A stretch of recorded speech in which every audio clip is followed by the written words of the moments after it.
now time for the Billy C. Show, part of the BillyCBoxing.com network.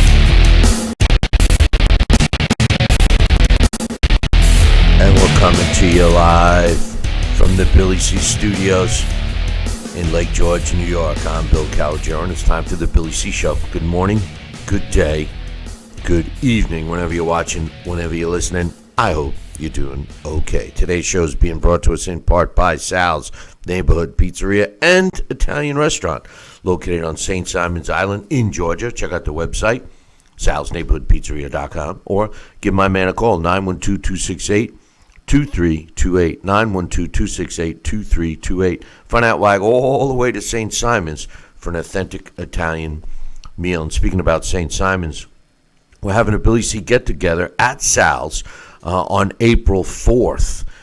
You got to show up. You want some information? Just drop me an email, billy@talkinboxing,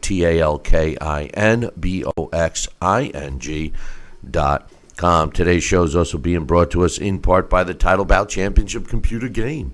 That's right. Visit our website, BillyCBoxing.com, and click on the banner. You'll love this game. Simulcast type of a game where you can put a fighter from yesteryear up against a modern fighter and see how the computer thinks it would have come out. Today's show is also being brought to us in part by my man, Kenny Bears, and all of his spices at gourmetspice.com. Check it out, www.southerngourmetspice.com. Forgot the Southern. Just go to southerngourmetspice.com. Get yourself a bottle now. We'll talk about that later. Don't forget about our show, which is available with additional stuff, specials we've done for the past 16 years over on our 24-hour, 7-day-a-week television channel, BillyCBoxing.com. You can get it on Roku and all the major streaming devices. Just visit GinicoUSA.com and sign up today. And finally, our show is being brought to us in part by, you guessed it, my book, Tom Molyneux, From Bondage to Baddest Man on the Planet, is available right now where all good books are sold. You can get a copy of this book right now while you're watching or listening to this very show. Just visit BarnesandNoble.com or Amazon.com. Find out why I'm so adamant about getting Tom Molyneux's story told. All right, we got everybody scheduled to come and join us today. So stay tuned for that. We'll give you our thoughts on a couple of big fights that took place yesterday, specifically an upset when J. Rock Williams was defending his WBA and IBF World Junior Middleweight title against Jeison Rosario, and Rosario knocked him out. We'll get to that a little bit later. But first, I want to share something with you. Normally, now we have a bunch of listener emails we'll talk about a little bit later, as we usually do. But and we get, we've been trying to get a bigger and better presence on YouTube, and we've gotten some comments here and there about that. From people watching the show live or whatever, and I've been trying to spend a little more time responding to different comments about different shows that we've had on that we post up on YouTube. But a comment from a couple of days ago really caught my eye, and it's kind of like I was thinking the same stuff, and it seems to be an accumulation of different comments we've received over the last several months. But this one came on it was posted on the Tyson Fury episode that we did a couple of, I guess it was 2 episodes ago, by Anthony Tom, and he says to me, or to all of us, it's baffling to me why there's a disparity of views in comparison to the intelligent insight on your channel. From a financial sense, it may matter, but but from a viewpoint of putting something worthwhile and meaningful out there, you certainly achieved that. I can name you any amount of other boxing channels whereby the content is piss poor and it seems to be designed for people with the attention span of a gnat, or the content seems to be designed both by and for borderline idiots. Keep putting something worthwhile out there and fighting the good fight, because the people who find this channel, it matters to, and they really connect with it. This is an achievement in and out of itself. Millions of people download or watch Justin Bieber, he put, but few of us would suggest that is any indicator of quality or good judgment. Just throwing a coin into the hat with this. Your book was very interesting, and this channel creates interesting talking points. Some boxing channels consist of guys driving around in cars in a live feed, talking completely off the top of their heads, asking viewers to smash the like button for speaking random nonsense, and they get thousands of views. There's no rhyme or reason for this. I appreciate this, and the truth of the matter is we are in our 16th year doing this show. We've been on TV. We're currently still on TV, still on radio dial. We've made a huge presence in the podcast world. Over a 250,000 subscribers combined. We're on the internet. We're on demand. We do a lot of specials. We do events. It is strange that our presence isn't as big on YouTube as I would have thought.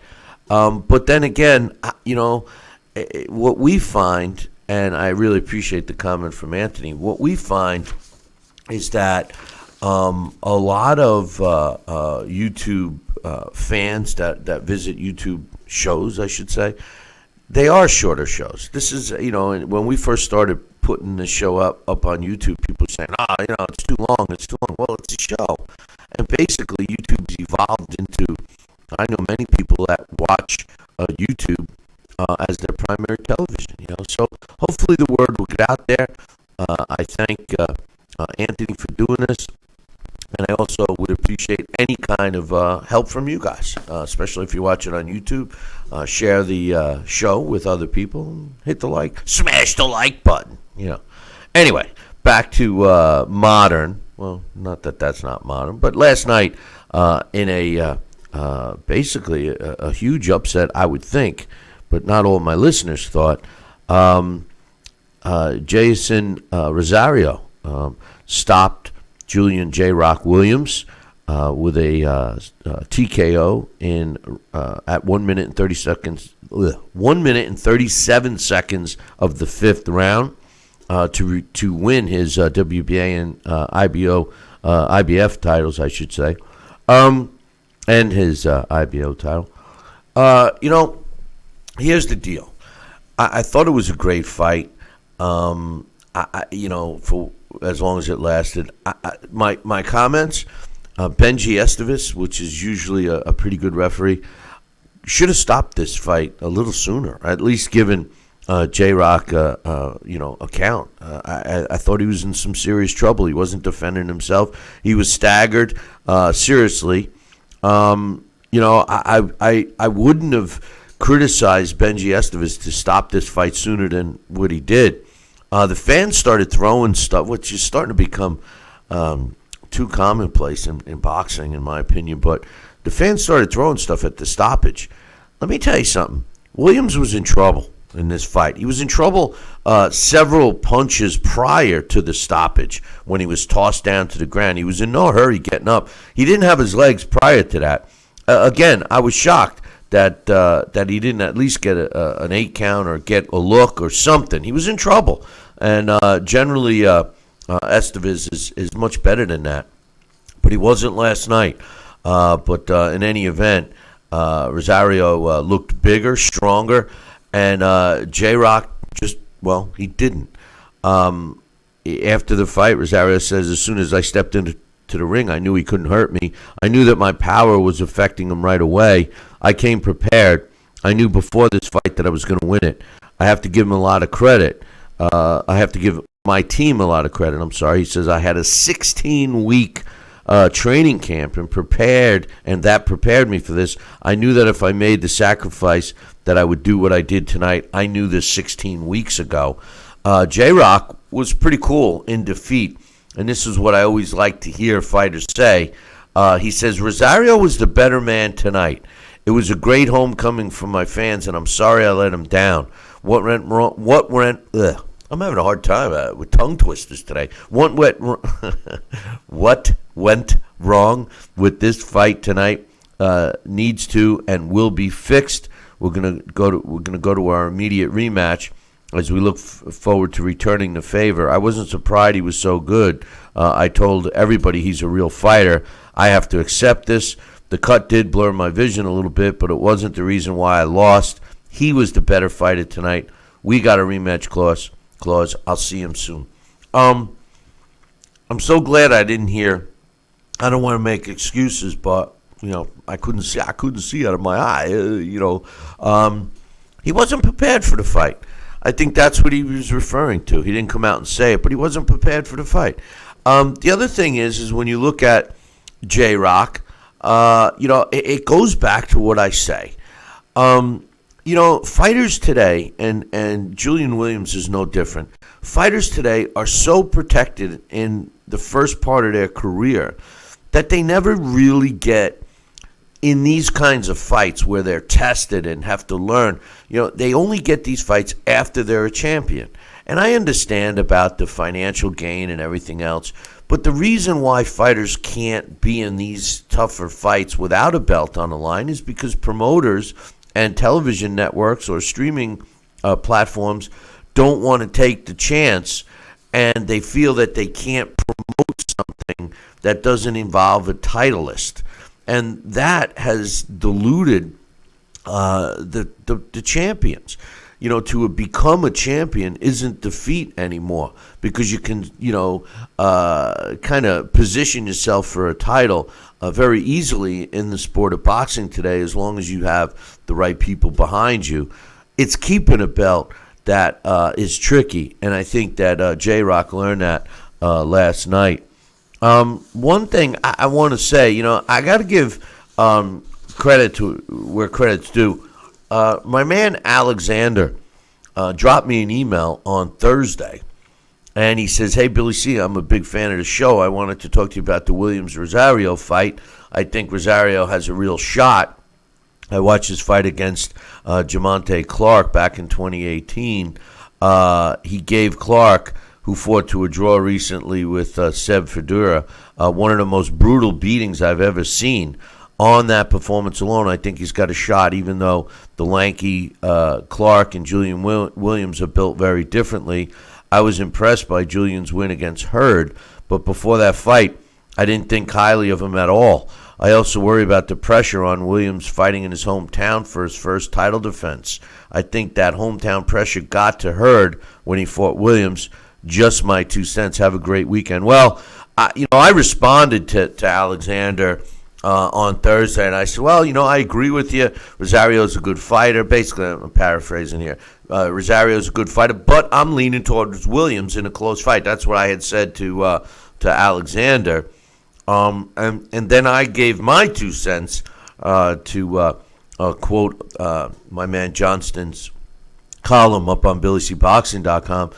My 2 cents is the fact that Hurd, I didn't understand why he wouldn't take the rematch. There was something fishy going on, in my opinion. Then to see the result last night, now that even clouds my thoughts about Hurd more. I mean, remember, Hurd didn't move up.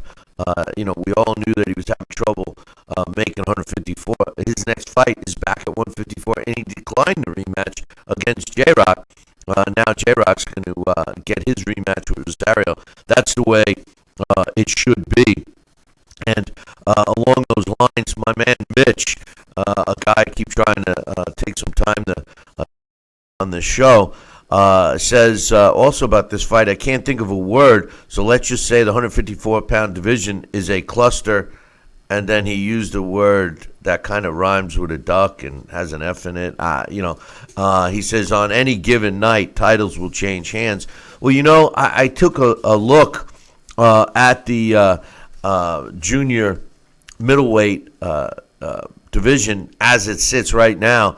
Jermell Charlo's a WBC champ.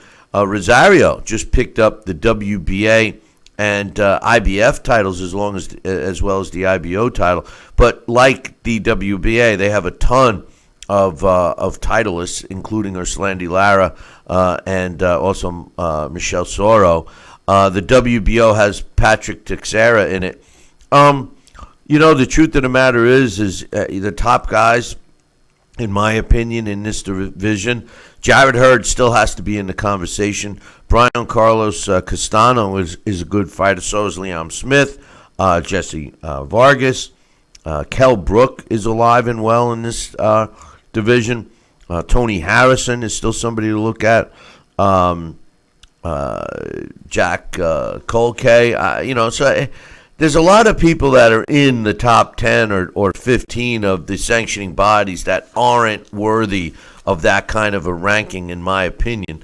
But the division is wide open, it would appear. So great points from our viewers and listeners who were way ahead of the game with their predictions on this fight prior to the fight. So I just wanted to give them credit where credit's due.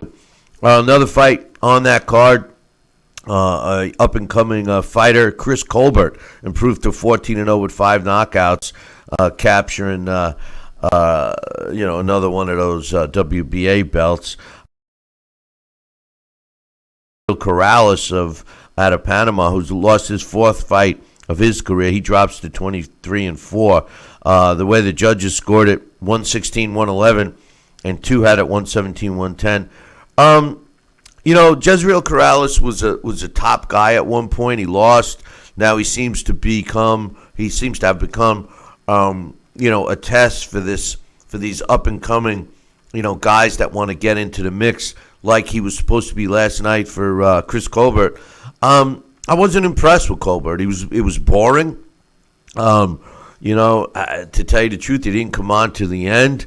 A guy that was in this kind of a fight, spotlights, if you will, needed to make a statement. I don't think he did.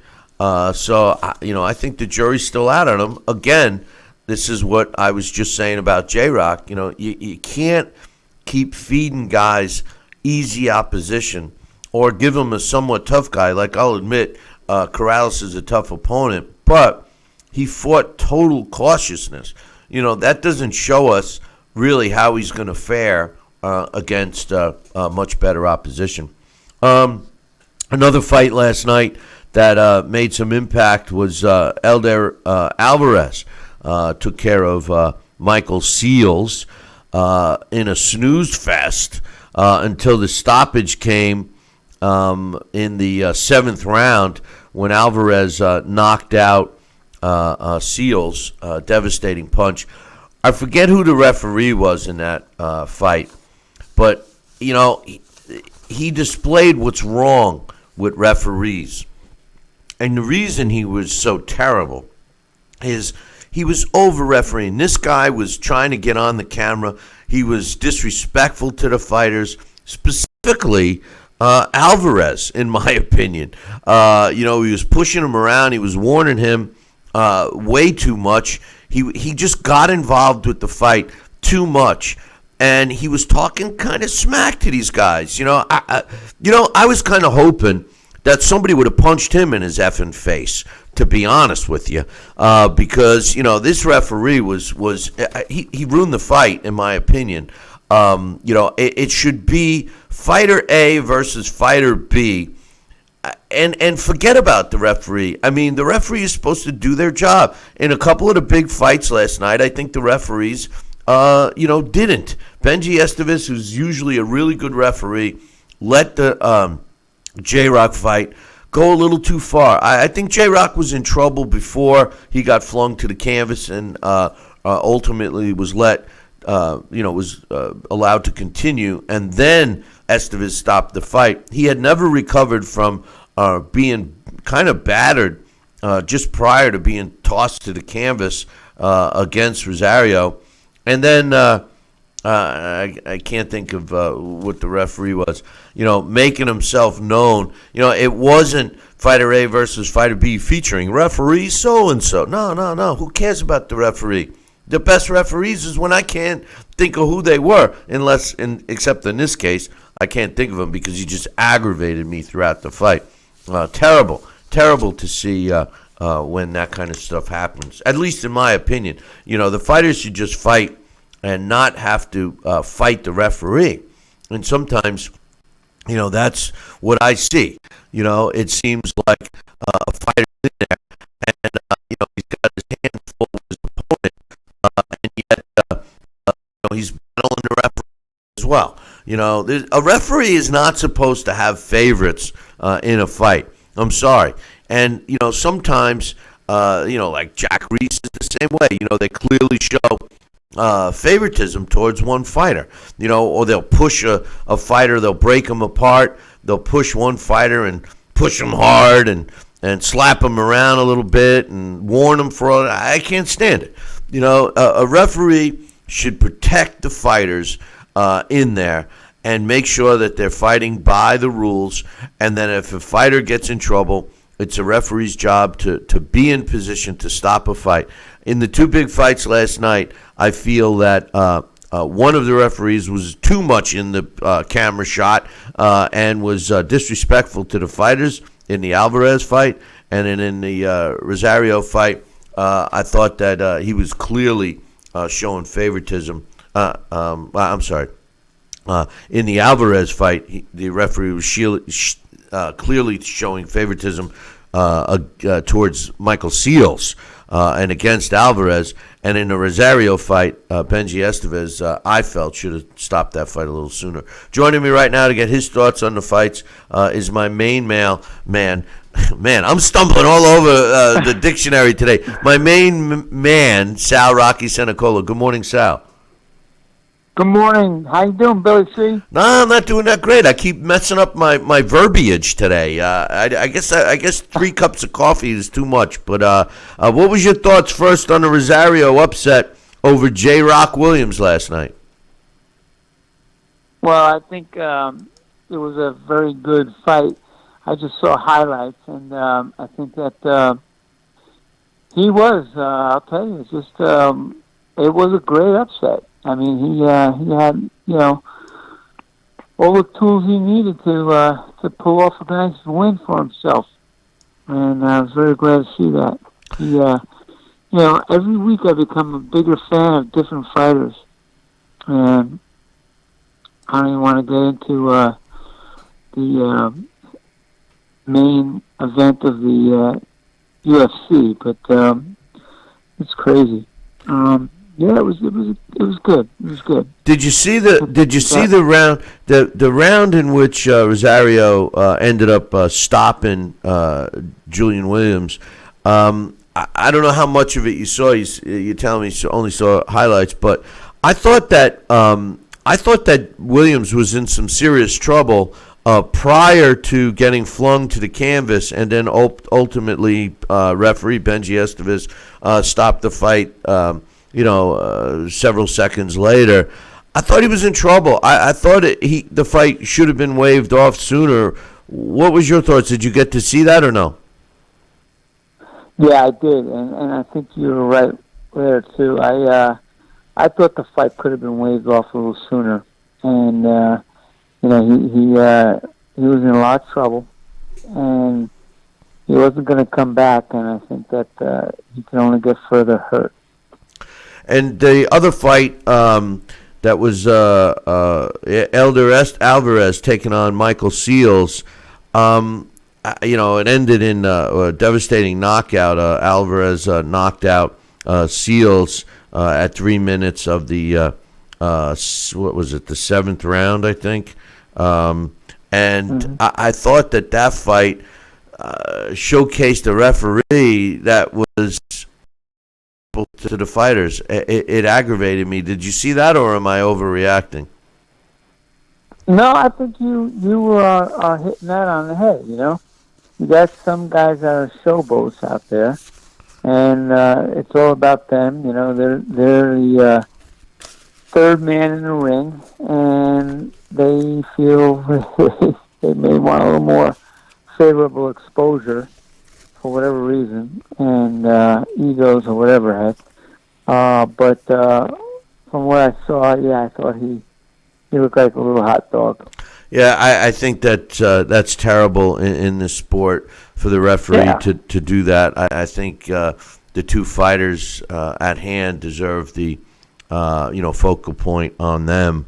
But what was your thoughts of Alvarez? Did you make any note of his performance, or what did you think? Because he's in line now to fight Joe Smith Jr. From what I understand.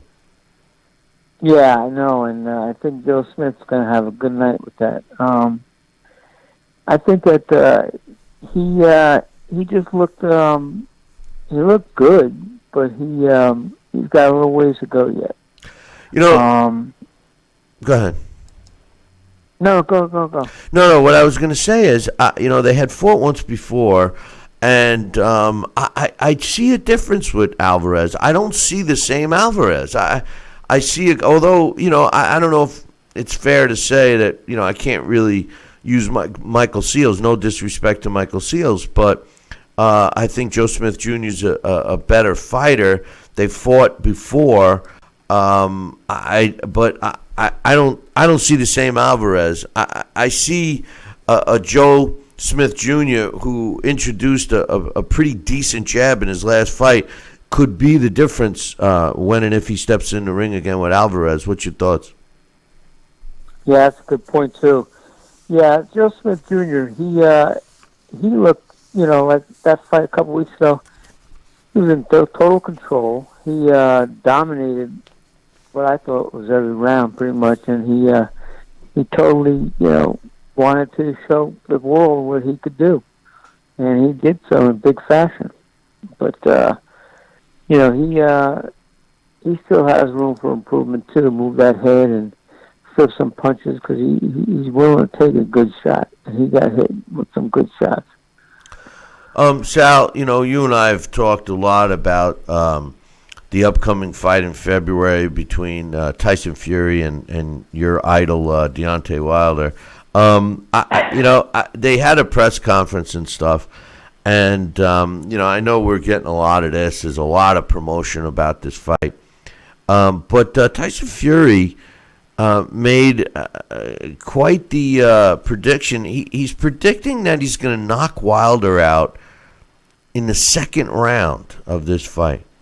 Do you think that because, he did, change trainers and he's claiming that, that he's learning how to use power, develop more power in his punch, and he hired Sugar Hill out of the Kronk gym, who, as everyone knows, is the nephew of the late great Manny Stewart, and I don't know. I did see a fighter recently seemingly, get more power in Mugaya. And if Tyson Fury can unleash power or find his power, it's going to be a lot. He's a monster. But the second round, do you think he's just trying to sell tickets, or do you think he's actually going to go after Wilder? Or is he trying to get into Wilder's head to cause Wilder to go after him so he can pick up where he left off? What's your thoughts on his prediction? Well, I'll tell you, I think you said it right there. I think he's trying to get into Wilder's head to give him some second thoughts of jumping on him and, buy him some more time. But I really don't know if he could conceivably improve very much in a short period of time. With punching power. I mean, that was a big thing we used to say all the time. Here's a huge guy that just doesn't have that snap, that power, that momentum. And, maybe he's turning punches over a little bit differently, maybe better, but I just don't see the power there. And, Tyson Fury... No, I was going to say, Tyson Fury, as far as a boxer, his boxing ability... tying his opponent up, his movement and stuff like that. Obviously is, if not one of the best in the heavyweight division, he is the best in the heavyweight division in terms of the sweet science, so to speak. But as far as athleticism, I think Deontay Wilder actually has more athleticism than Tyson Fury. Tyson Fury is like that, seemingly monster kid who isn't all that coordinated. I think Deontay Wilder, although he delivers his punches in an uncoordinated way, I think that from an athletic point of view, Deontay's more athletic. Do you think that if a trainer that is known to bring out power in a fighter could unleash maybe something the way Tyson Fury delivers his punches to get power in it? Does that change his style at all, or how do they add? How would they, I don't understand how somebody could add power to a fighter's punch without altering their style. No, you're right, because if the guy's a boxer, which he's an excellent boxer, and all of a sudden he's a puncher, well, there's a trade-off there. There's a trade-off. You're sitting down on punches, maybe. You're executing them. You're not going to be as nimble on your toes because you got to really be a little more flat-footed. So, there's trade-offs. I think it's worth it for him to experiment and see if he could pick up some more significant power with, because he's such a big entity out there in the ring. And I think that he could probably, turn those punches and deliver more steam on there. Usually a big guy does have that power, but he's not an amazing athlete. But he's there's Deontay Wilder. His power comes from innate. I mean, it's in him. It's the way he turns it over, the way he gets you in your wheelhouse, and then you have a fighter that might come along that can acquire some of the momentum and the sitting on the punches and the execution of being more effective with some power. I think right there you will have an ideal case of seeing a fighter who might, if he's true and he has some power, well, that was acquired, and that was well done if he's that much into school and really learns how to execute to pick up some power.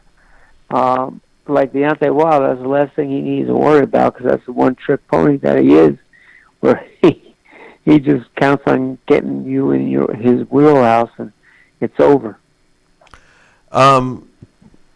So I'm shocked over something I found out the other day. I was looking at, you've heard me say in the past many times that I kind of like the way the computer rankings are, that they take and, they base their ranking system on a fighter and who his opponents were and who his opponents' opponents were, and, they calculate a formula and they spit out the computerized rankings, which generally are different than, the sanctioning body rankings, which quite honestly a lot of times are a joke. But for kicks the other day, I did pound for pound all-time computer rankings. Oh boy! Now, for me, the number one all-time, pound for pound fighter is Sugar Ray Robinson. I mean, to me, anytime anybody ever asks me who the greatest fighter was, Sugar Ray Robinson is my number one. I mean, you can make Henry Armstrong. You could get him in the mix. There's a lot of other fighters you can start to, Harry Greb. I mean, a lot of other fighters you can start to make the, have the discussion over. But the computer spit out, and their number one pound for pound all-time great, as per the computer, is Floyd Mayweather Jr. It made me sick. It made me sick to see that. Now, I don't know what their formulas are, but just to give you an idea, Sal, Floyd number one, Manny number two, Carlos Monzon number three, Sugar Ray Robinson number four, Muhammad Ali number five. Harry Greb, you don't see him until number 18. You don't see Henry Armstrong. Let me say, I don't even remember seeing Henry Armstrong. You don't see Henry Armstrong. You're kidding me. I can't believe this. In the top 50. Wait a minute. This got to be a mistake. They don't have Henry Armstrong in their top 50. The way the computer, I mean, how can that be, Sal? That can't be. You know what? That's why, boxing has always taken care of itself with the not having to worry about and depend on a computer. It's in the hearts and opinions of judges, fans, and history. And no way could that be possible, Henry Armstrong. That was my first fighter I really loved to watch the old black and white films, 8 millimeters, that my father got for me when I was a kid. And I'll tell you, if you look where my style comes from, I just like to bore in there and pound away. And, Henry Armstrong was a part of that evolution period for me. And I think, I fell very short of what he used to accomplish. But I know I admired him, and I can't see that how he could be ranked so far back in the crop of fighters that we're looking at. Can't understand. Can't understand that he's not even in their top 50. That's a sin. No. It's a sin. There's got to be a mistake there. I don't know. Maybe they meant to put Henry Armstrong at number 1 and not put Floyd in the top 50. Maybe that's what they meant. Because I still can't believe they have Floyd as number 1 of all time. Yeah, that's a joke. But anyway, Sal, we appreciate your time. We'll look forward to next week. And by the way, can't wait to come on down for a show that we're going to be doing, a special show at your place on April 4th on a Saturday. Can't wait to see you then, man. Me too. I'm looking so forward to it. And I'm talking to some people about it, and they're looking forward to it. And so you guys got a lot of fans down here. And, I hear it every day in the street, what's going on? How do you feel about this? What's going So it's going to be a great realization once we get you guys down here again. So I'm looking so forward to that. I'm coming. I'm going to reach out to. Go ahead. No, I'm saying I'm coming for the food. We'll do the show too. But I'm coming for the food. Oh, yeah. Make no mistake. So I'm telling people to reach out to me if they want to know what our itinerary is, or otherwise I could just swing by your place on Saturday the 4th. We'll be doing the show and then hanging around. So I'm looking forward to it, Sal. Absolutely, me too, buddy. And we'll be in touch as it gets a little closer. I'll get that hotel for you. It's very easy. It's off Demery. Sounds. And they're pretty good. They're close by, and I'll also look at what they have done to improve the mold condition at Sea Palms. Yeah, whatever happened? Did they ever rebuild that place or what? Yeah, they had destroyed so much, though. They had to get rid of so much, but it's been in the process. They rebuilt the whole golf course. I mean, it's beautiful. They tore up greens. They tore up everything. And they started from scratch, and it's beautiful. But, we'll figure that out, and looking forward to that. And next weekend, talk about the fights next week, my man. All right, my friend. You take good care, and let's touch base during the week. As always. Talk to you soon, Sal. Yes, sir. All right, take care. Take care, buddy. Bye-bye. That's my man, Sal Rocky Senecola. And, what he was talking about, the mold. The Sea Palms is a lot of work with in the past when we've gone down there and did events in the past. And what happened was with the hurricane that took place, one of the last couple of hurricanes, I guess it's been almost 3 years now, it destroyed the Sea Palms. And it actually messed up one of our events that we were doing. and we had to go to another facility. And apparently, based on the conversation that Sal was just telling us, they're still rebuilding. It's a huge place, man. I love it, and that would be great if they're ready. But if not, we'll keep you posted. If you drop me an email, we'll let you know where we're staying and all that stuff. But we're looking forward to doing that. We will be down there. We will be doing the show on Saturday, April 4th. And so far, as everybody has committed to it, that's part of this show, in addition to myself and Sal, of course. Alex has said that he would show up. Emily said she would show up. And joining us right now, who said he'll show up, is my man Dax Khan. Good morning, Dax. Good morning, Billy C. How you doing today, my man? I am exhausted. Oh, well... from what? From the weather? From watching all the fights? We left here at about 1:30 Saturday morning. Traveled all the way down to Oxon Hill, Maryland, for an event at the DC Armory, a 25-fight event, and it didn't even start till 5 p.m. last night. And then I drove all the way home and dropped kids off. So I'm literally working on about 4 hours sleep in the last 36 hours. Well, you know what? You're still young, so you can handle it. But yeah. what was your thoughts on the Rosario J-Rock Williams fight? It didn't shock me as much. Well, I guess now it doesn't shock me as much. But what do you think?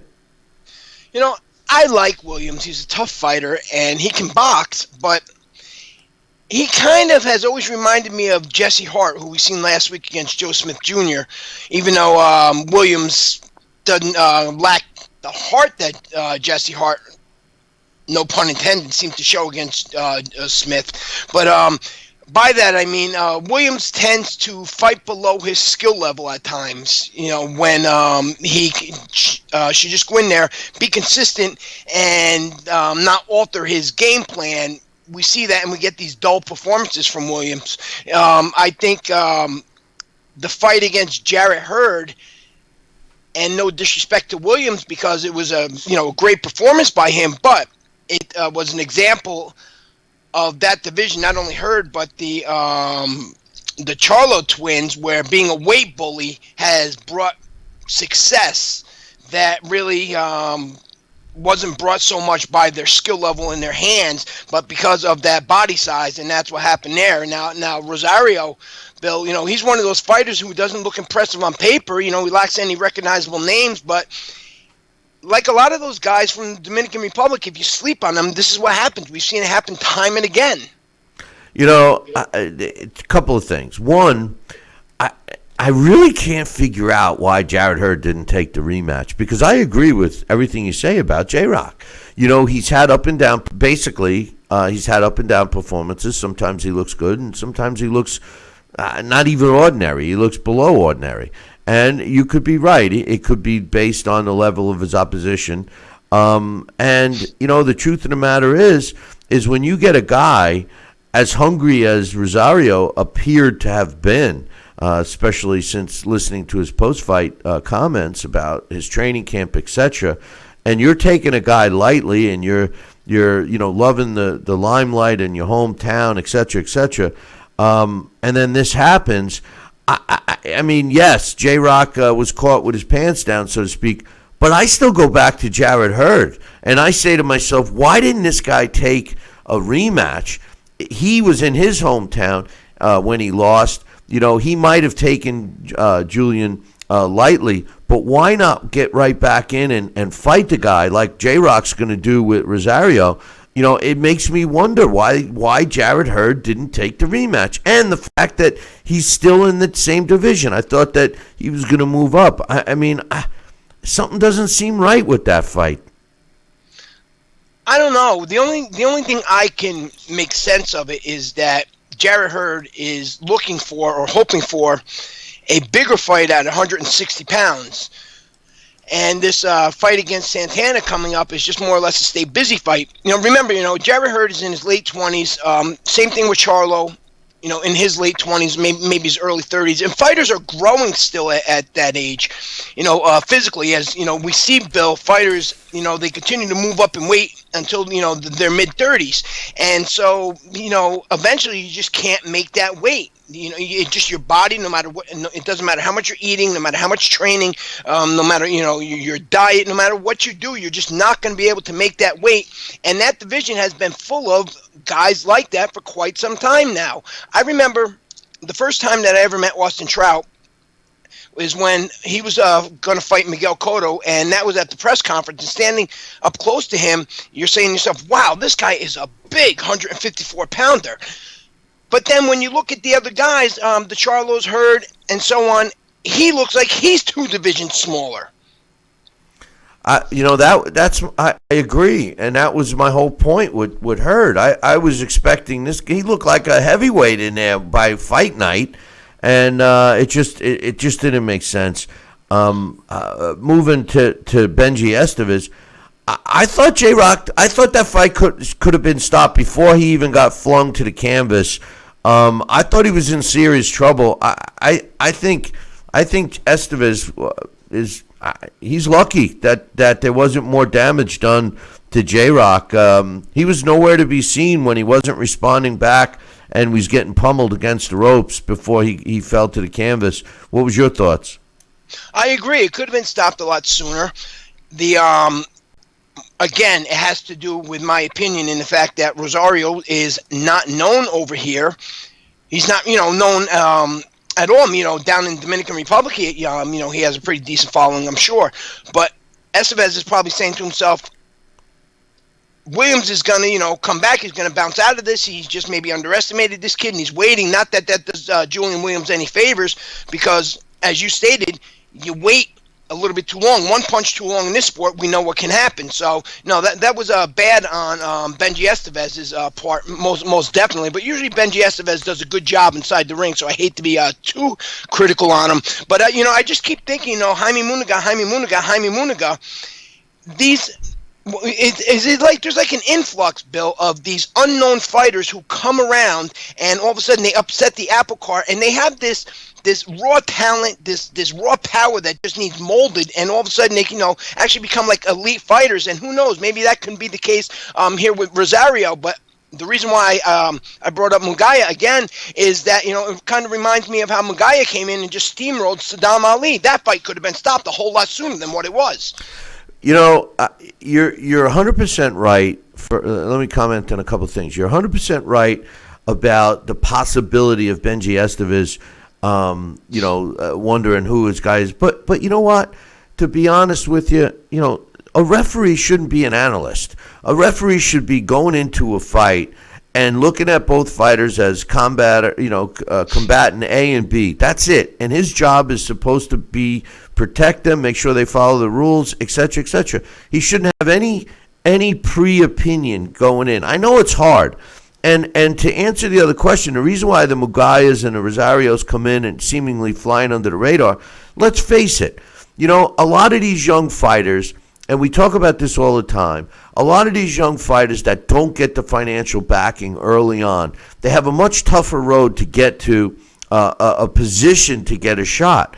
And the guys like Mugaya and Rosario who have tougher fights in obscure places against guys that don't look tough on paper when they got a 5-8 record, and realistically they're well more balanced as a fighter with a 5-8 record, and these guys are fighting those fighters in places where we don't see. They're developing these skills. They're getting better. They're tougher than the guys that are being hand-fed cupcakes. It is what it is. They're not fighters today. A lot of fighters that get protected early on become coddled, and they really don't get tested until after they have a belt. And that's one of my biggest problems with the sport today. Yes, I agree. And that. And that's happened for years. I mean, let's be honest. That's happened for years with these guys that don't have the big name. They don't have that big push. All of a sudden, they come out of nowhere. But usually we don't see it with guys from smaller countries like these fellows are, down in Central America or South America. Usually that's from some guy out in, some Midwest state or something like that, or some guy that's, known just to be in the gym and as a sparring partner, and all of a sudden he comes out of nowhere because he rounded out his skill set fighting on undercards or inside the gym. But for quite some time, the PBC, all those fighters that we have been talking about, it's been more or less like a round robin, not just those guys, not just Hurd and the Charlos. We'll just use those three guys right there, more or less fighting the guys that were around before. We're not, it's like an Austin Trout or an Erislandy Lara and so on. But right now, I'm sitting here looking at this and I'm saying to myself, I wonder if one of these promoters, and I'm saying this because you're mentioning about this push, there's a nice little round robin that can be going on right there in this division against guys that aren't that are natural 154-pound fighters. I'm talking about Patrick Teixeira and Carlos Adames and Rosario. Because all those guys, they all have something in common. They all have a win and a loss against each other. Well, they have to be willing to cross the line, so to speak, and fight other promoted fighters. And so far, the only group that is avoiding that is the PBC. And, for whatever reason. But I agree. Yeah, because Adames and Rosario are from the same country, and Teixeira, he just won a belt. So him, and if let's say that Rosario should get past Julian Williams in the rematch, those guys could fight, and kind of unify a little bit right there. And then Carlos Adames against the Rosario, if Rosario should win, imagine that would be huge. Two fighters from the Dominican Republic that are in their 20s fighting, for all the belts at 154 pounds. I can't see why one of these promoters wouldn't jump on that, knowing exactly how big of a fan base that the Hispanic fighters, no matter what country they're from, bring to the sport. No question about that. That's been the case for a while.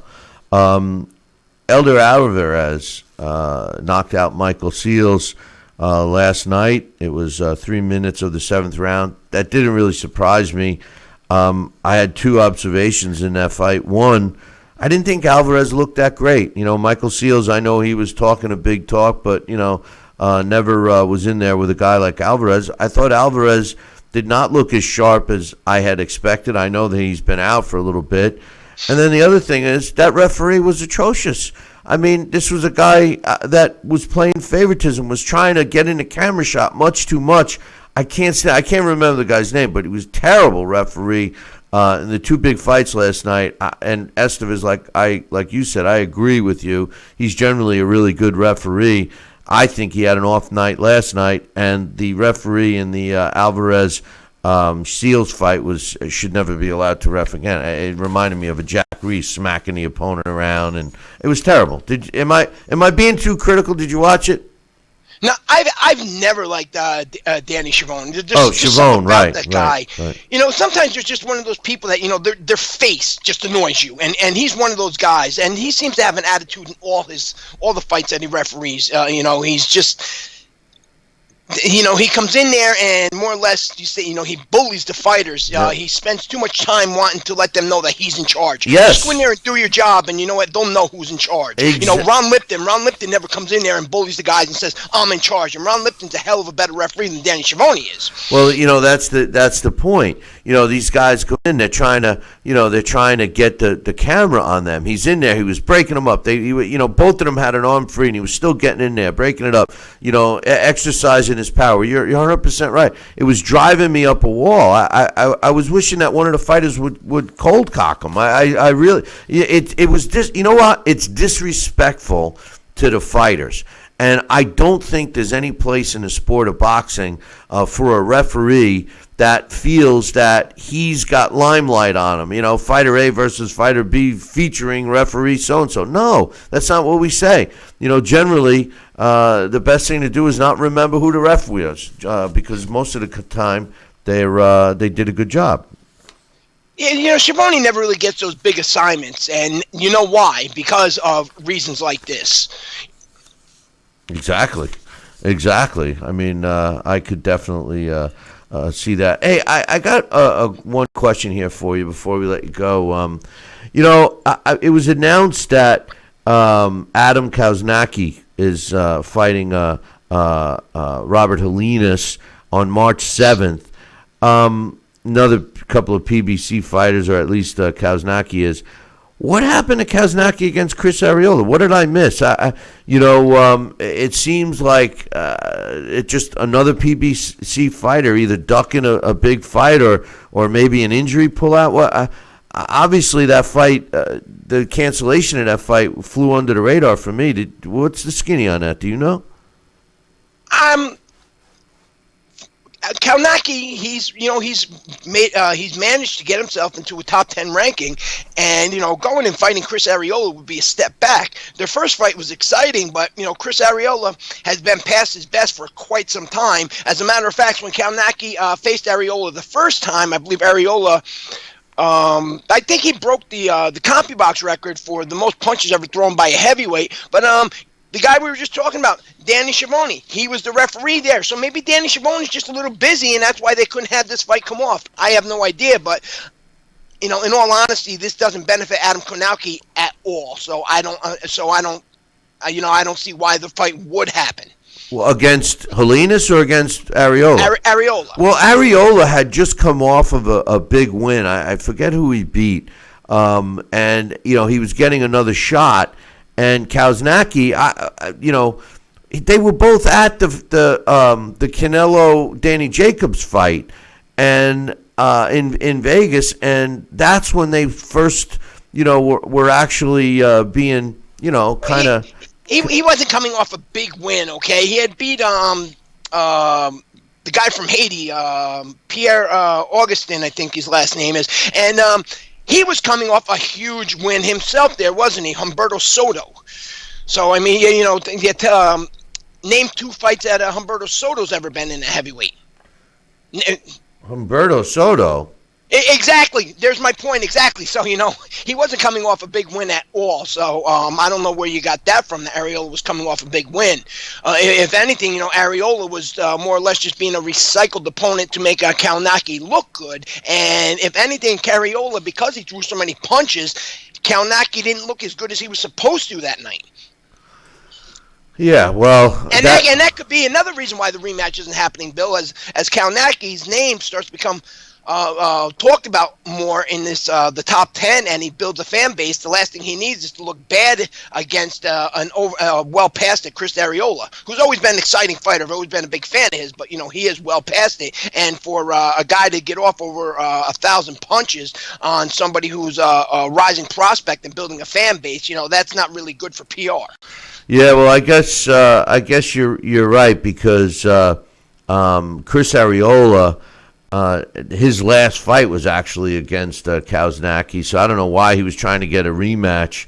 But Humberto Soto, they're not even in the same weight class. But it's a different Humberto Soto than the other one. Yeah, but I don't see it. I'm looking at who are you talking about? Helenas? Because Arreola. No, we were talking about Arreola. I was just commenting because you said that he was coming off this big win when he faced Kownacki. Oh!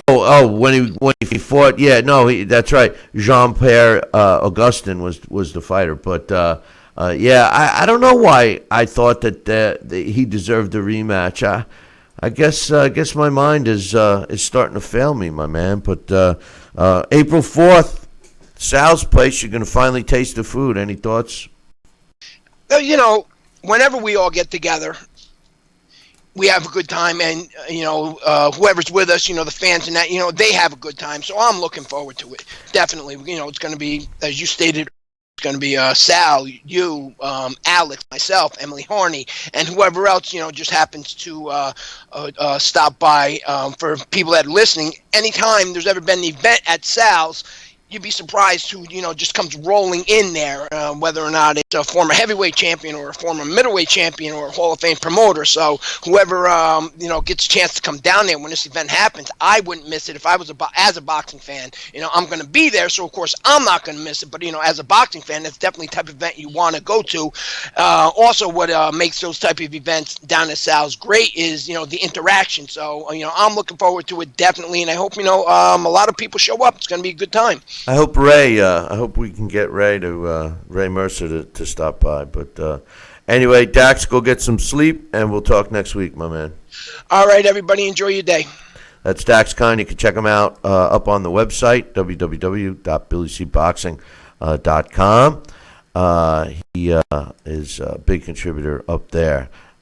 Thank goodness that he is. But in any event, if you haven't made plans for that weekend and you're looking for something to do, definitely try to plan to come down. Just drop me an email, Billy at talkinboxing, TALKINBOXING.com for that. In any event, we have some other stuff we'll talk about. Let me get some news out of the way. We just talked about Kauznaki and Helinas. That's fights taking place March 7th.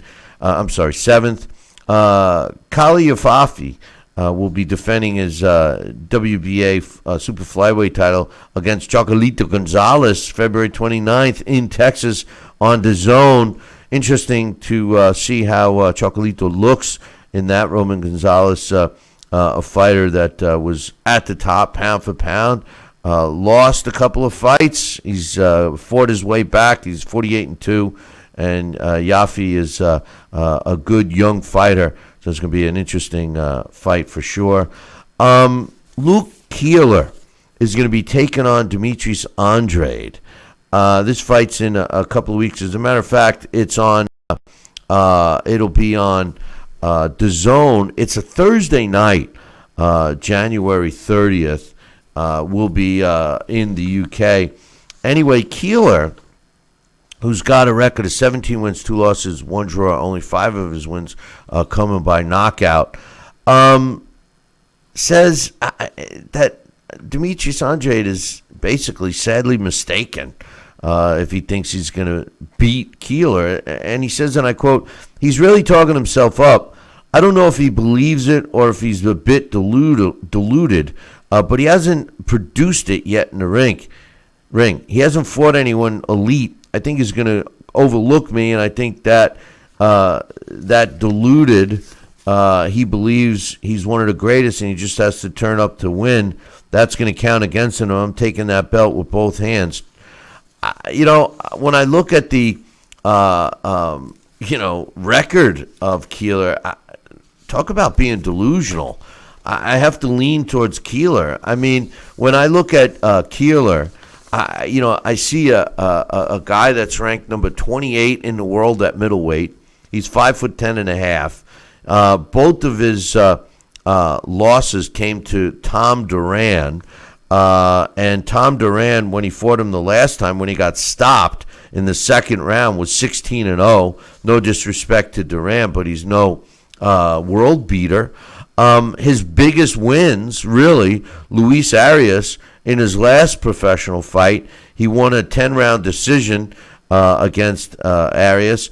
And I give him credit for beating Bradley Price, even though if you look at Bradley Price's record, you're going to think I'm nuts because Bradley Price donned a 38-20 record when he fought Keeler in 2016. But he's a tough out. That's it. Of his 17 wins, those are the only 2 guys.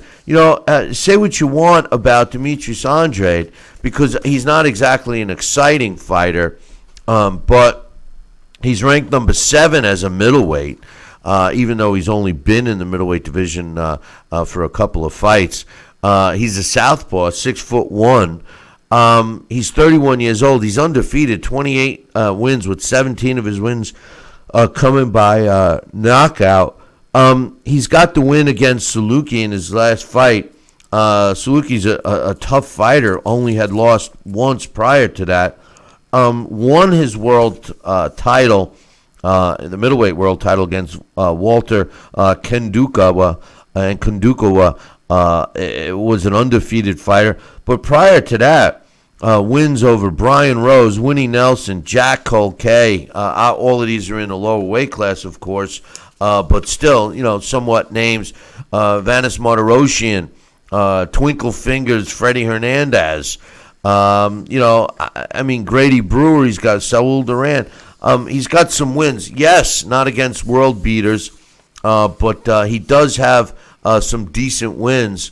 So I talk about delusional. I think maybe Luke Keeler would be the one that's a little more delusional than Demetrius Andrade. That's just my humble opinion. But anyway, got another email I'll share with you. This is from my man Jesse. He says, "Hey, Billy C, I only saw highlights of the Julian versus Rosario fight, and Julian Williams didn't look the same as the Hurd fight. He looked off. Like to see a rematch or Charlo versus Rosario." He didn't look the same, but I keep talking about that Jarrett Hurd fight. It just makes me wonder about that fight. I can't help it. Just something seems fishy. Charlo brothers, they don't impress me even a little bit, but he is going to fight Rosario again. I'll give Rosario a chance to make some money.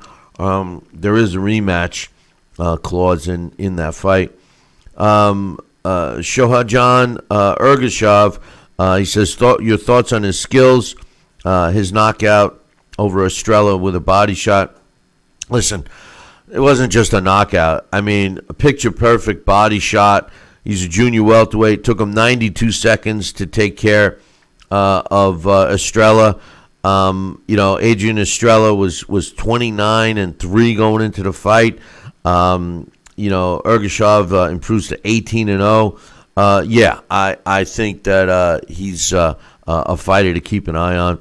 He says, is Colbert ready for top names, or will he be fed lower belt ranked fighters? I don't know if he's ready, to be honest with you. I do think that he should get better fighters in the junior lightweight division. The top three fighters I'd like to see him fight is Andrew Cancio, Jason Veliz, or even Miguel Roman.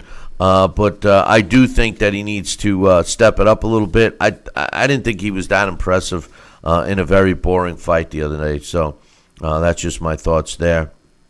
He also says the Niners over the Packers and the Chiefs over the Titans. Listen, you guys, anybody that's listened to this show for any length of time knows unfortunately, I'm a Jets fan. But my second favorite team are the San Francisco 49ers. So I'm pulling for them. But if for some reason the Packers do beat my Niners, I say my Niners because they're my only live team left, I wouldn't mind seeing the Chiefs play the Packers, and I would kind of root for the Chiefs. I like the Packers, don't get me wrong. I think Jones is adding a lot to it, running the ball, and, the State Farm man is Aaron Rodgers is he's Aaron Rodgers. I mean, he's a great quarterback. The Titans are a team I'd be nervous about. They seem to be running on all cylinders. I think we got two good games to watch today. So thanks for the email. Jess, my man Coach, says, hey, Billy C., I hope this finds you shoveless with a warm scotch. I'll be shoveling in right after the show.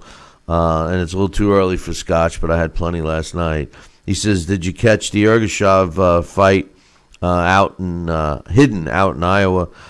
He says at 28 years old, Ergashov, a four-time amateur champion with a record of 202-14, fighting now out of Detroit for Saluda Promotions, beat Estrella with a great body shot. That should become a video note for young fighters.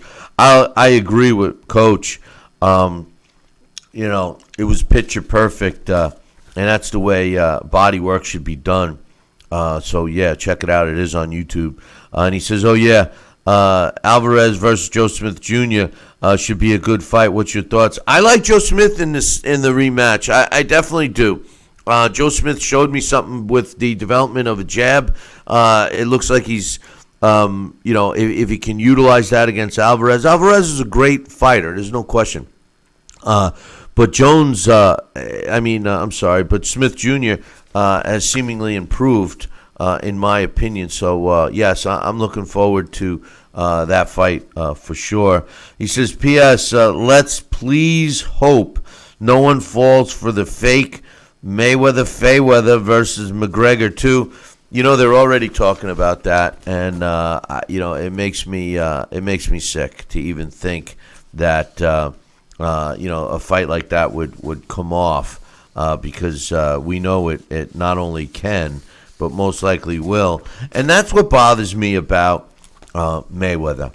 Mayweather, with all his skill that he possesses or possessed, he handpicks all of his opponents. Now, to his defense, if somebody's throwing $100 million at him or even $20 million to fight an easy fight, I can't knock Floyd for taking it. I mean, to him, that's easy money.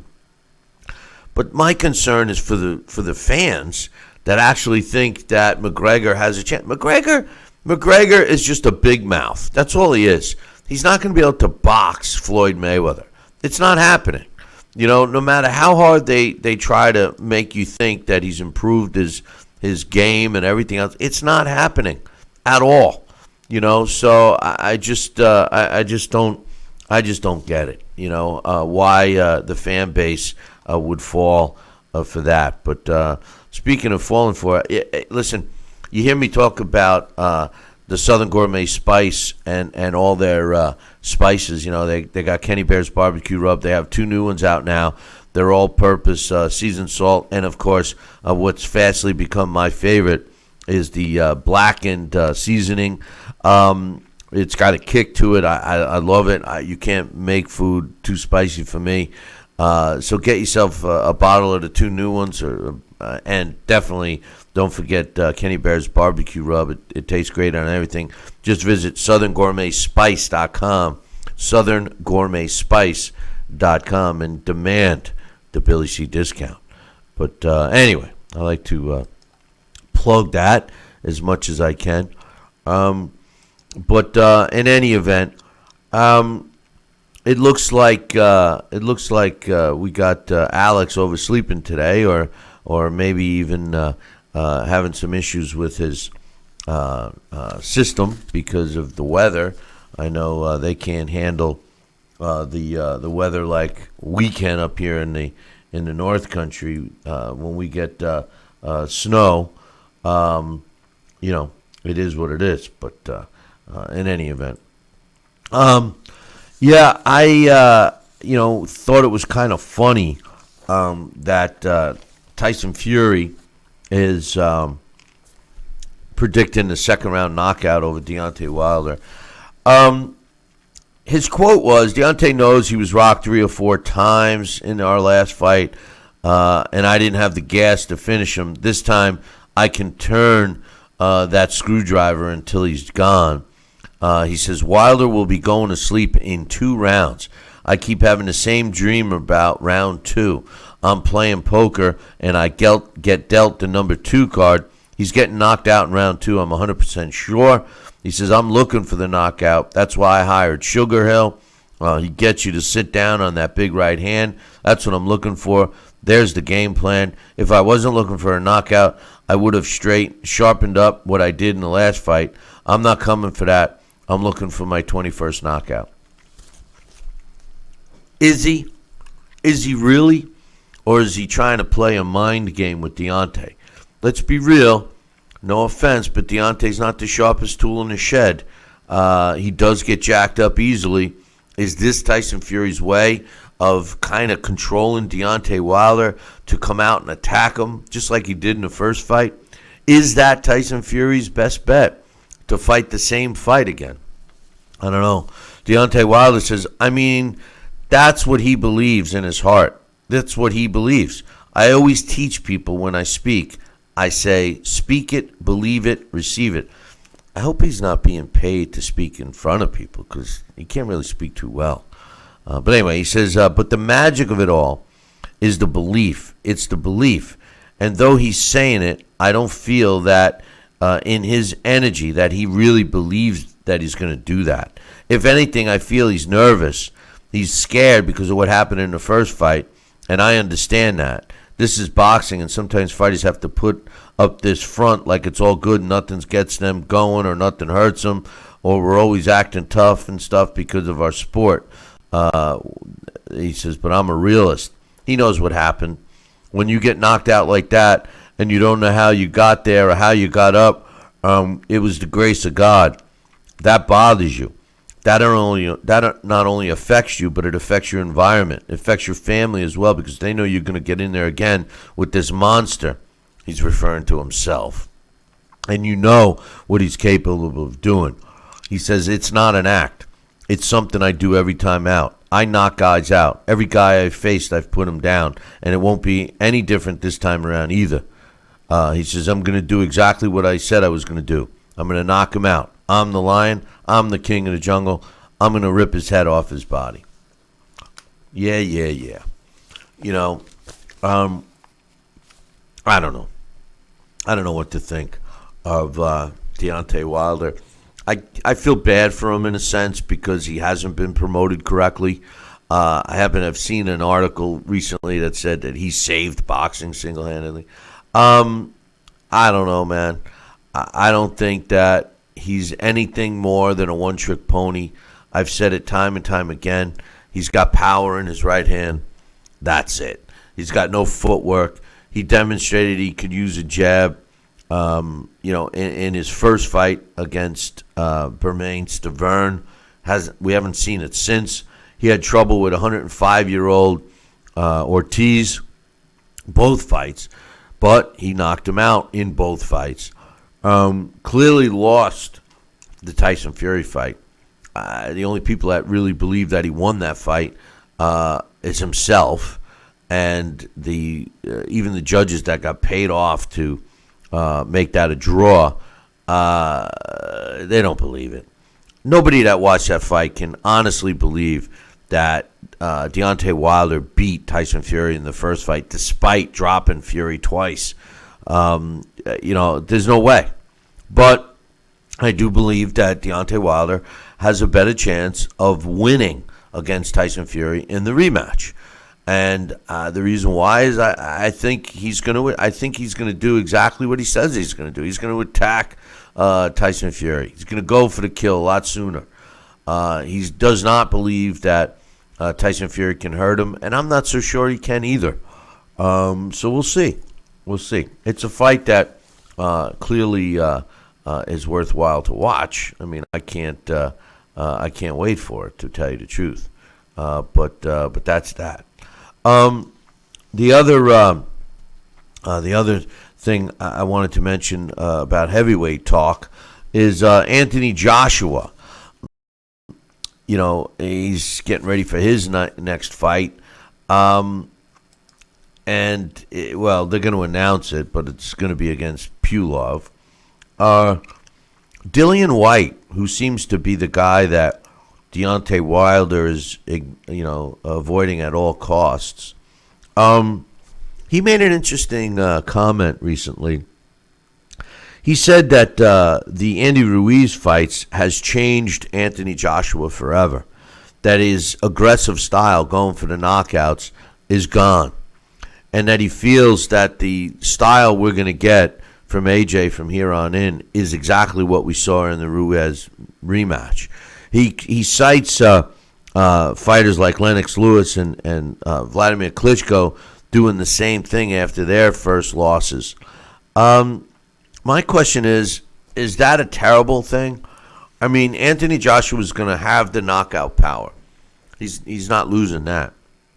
He does need to protect his chin. And he does have this height and reach advantage. Why not fight where you have the odds in your favor against your opponents, just like Vladimir Klitschko did? You can make an argument that, when Vladimir Klitschko regained his title for the second reign, that he didn't lose a round until he got stopped by Anthony Joshua. hadn't lost a round in any of those fights for almost a decade. Now, he wasn't an exciting fighter because he was patient to a fault. I think Anthony Joshua will shift it into a higher gear quicker than Klitschko did. It all depends on who he fought. Listen, just remember something. I have said this many, many times about Anthony Joshua. His weakness, his kryptonite, if you will, is fighting shorter fighters. Andy Ruiz, first of all, was not this killer knockout puncher. He's become that since he beat Anthony Joshua. People regard it as he's this knockout puncher, which he's not. He throws a lot of punches, and he's extremely accurate. And his physique will make you think lightly of him, but it is what it is. And if you look back at Anthony Joshua's only fights that he struggled against were against shorter guys. He just has a hard time fighting shorter guys. And so did the Klitschko brothers. The Klitschko brothers, it took a while before they became proficient fighting shorter guys. If you go back and watch video clips of both Klitschko brothers early in their career, they had a hard time fighting shorter guys. Then they learned to deliver their punches on a downward motion, which started, putting guys out. When the heavyweight division caught up size-wise to the Klitschkos, you saw them go back to being able to deliver a straight punch, but they had both in their arsenal. AJ hasn't mastered that yet. He hasn't mastered fighting the shorter guy, the much shorter guy. The heavyweight division has grown.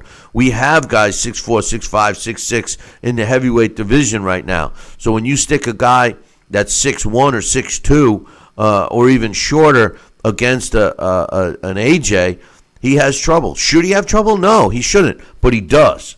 And that's something that I've noticed for a long time now. But in any event, last time we were in Vegas, Alex and I covered the Canelo fight, and there was a fighter on the card called Blair. His name is Blair Cobbs. Blair the Flair.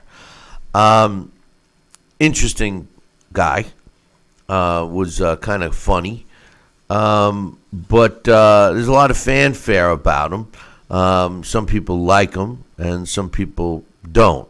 His record right now stands at 13 wins, no losses, and a draw, with 9 of his wins coming by knockout. Golden Boy promotes him, and they announced his next fight will be taking place on Valentine's Day. He's going to be taking on Samuel Kate, who's got a record of 23 wins and 2 losses. He's out of Ghana, Africa. And, if you haven't seen Kate fight before, he's a tough guy. I think this is going to be a big test for Blair the Flair Cobbs because, I just don't think he's as good as he thinks he is and as his team does. But Blair did say, I'm excited to return to the ring. He said, I've been training very hard, and I know that all my hard work is about to pay off. I feel great, and I look sharp in sparring. I'm ready to take this guy out. What else is he going to say? Let's be real. So I don't know what else to think of him, to be honest with you. But in any event, I wanted to break down a fight that's going to be taking place next week, and it's kind of a fight that maybe doesn't need a lot of breaking down. Ivan Reddick is going to be taking on Danny Garcia. Danny Garcia was supposed to fight Errol Spence, but Errol Spence went and got injured, and his return is not going to be taking place for a little bit. So they got the next, and I love the way they do this. We got the next highest ranked available fighter, and Ivan Reddick is the guy. Ivan, and we'll be talking about this fight post-fight next week, but Ivan Reddick is 33 years old, out of the Ukraine. In the welterweight division, he's ranked number 41, okay? He's never fought for a world title before. He is a southpaw. He's 5'10.5", which gives him a 2.5-inch height advantage. He's got a 71-inch reach, which is approximately 3-inch advantage there. His record: 23 wins, 18 coming by knockout. He's only got 4 losses, 2 in which he was stopped. He was knocked out by John Molina, and he was also knocked out by Dejan Zalakanian back in 2015. But when I look at his record, his biggest win really was his last fight of June of last year when he knocked out Devon Alexander in the 6th round of their scheduled 10-round fight. Anytime he's ever stepped it up, he's lost. The 4 losses, I mentioned the one with Zalakinian, but he also lost to Tevin Farmer, Argenis Mendez, and Molina. The best win, like I said, against Devon Alexander. He even had a draw with Luis Cruz. I mean, he's a tough opponent, but he's not a Danny Garcia type opponent. Danny Garcia, a former world champion in 2 divisions, junior welterweight and welterweight division. At 31 years old, he's two years younger. He's ranked at number 5 in the world at welterweight. Yeah, he's given up 2.5 inches in height and 3 inches in reach, but he's got 113 more professional rounds experience than his opponent. He's got 246 rounds. His record is 35 wins, 21 coming by knockout, and he's got 2 losses, never been stopped. He lost against Sean Porter, and he also lost to Keith Thurman, who many believe, including myself, won that fight. The bottom line with Danny Garcia, like him or not, is that he's got names on his resume and he's got quality wins on his resume. I'll tell you this, for the last decade, he has fought top-notch opposition, and he dons a 20-win and 2-loss record in the last 10 years. The biggest names in the sport. He's got wins over Adrian Granados, his last fight, Bam Bam Rios, Sam Vargas, Robert the Ghost Guerrero, Paulie Malignaggi, Lamont Peterson, Lucas Matisse, Zab Judah, Eric Morales twice, Amir Khan, Kendall Holt, Nate Campbell, Mike Arenutis, Jorge Romero, and Ashley Theophane. All good wins in the last decade. What can you say about Danny Garcia?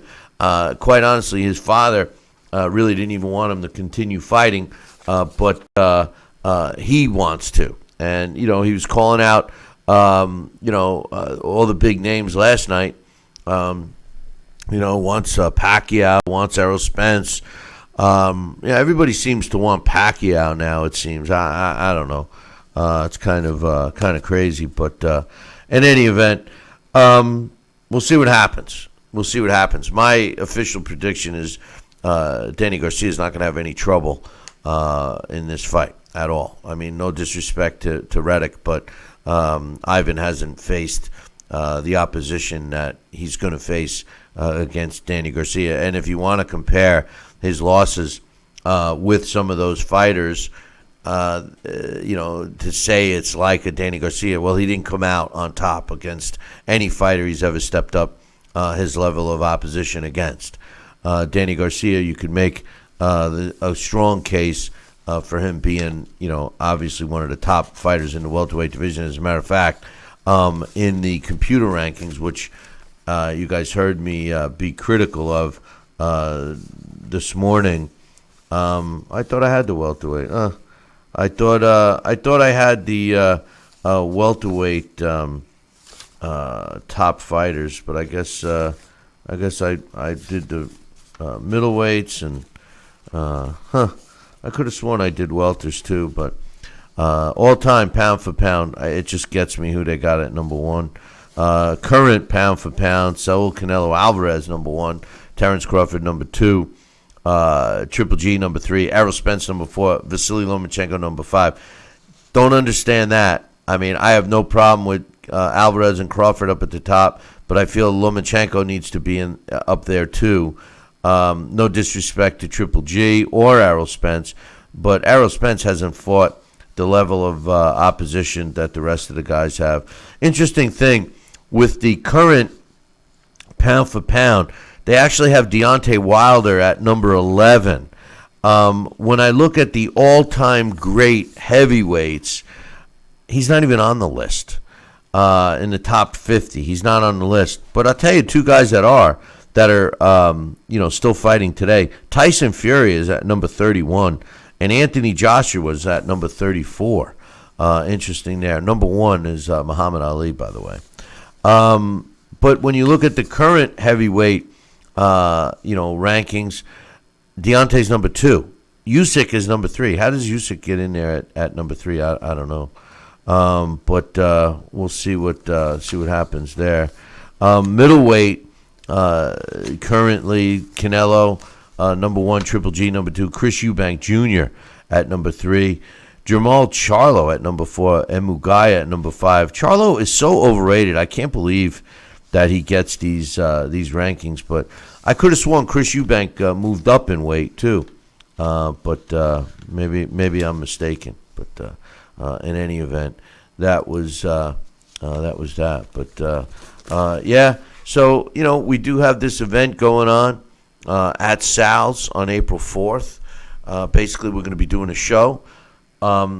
It's going to be kind of a theme show. We are going to take the Fab Four of the 80s, which gets talked about quite a bit. Fab Four being Sugar Ray Leonard, Marvin Hagler, Roberto Duran, and Tommy the Hitman Hearns. Those 4 fighters, arguably the top 4 between the welterweight and middleweight divisions. And we're going to put them up against and do comparisons with the top 4 welterweight / middleweights of this recent era, which would consist of Floyd Mayweather, Manny Pacquiao, Triple G, and of course Canelo Alvarez. Interesting matchup. What's even more interesting is 25 years from now, will they be talking about Canelo, Triple G, Pacquiao and Mayweather the way we talk about Sugar Ray Leonard, Marvin Hagler, Roberto Duran, and Tommy Hearns? Will they stand up to the test of time the way the Fab Four of the 80s did? And only time will tell. But that's going to be our topic. So, I hope that not only, I'm sure you guys will be tuning in, but I would love you to come on down. Now you're free to go and just pop in at Sal's. I don't have our show start time, but it may be late afternoon or early afternoon. I don't know. As it gets closer, we'll let you know.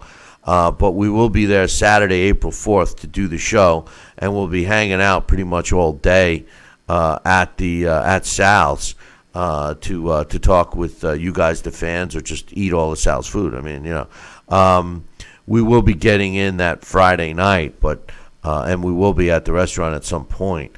But our show will be Saturday, and if you want to hang with us the whole time, there's not much room for that many people to come and stay with us at the same hotel we are, and basically dine with us and all those things.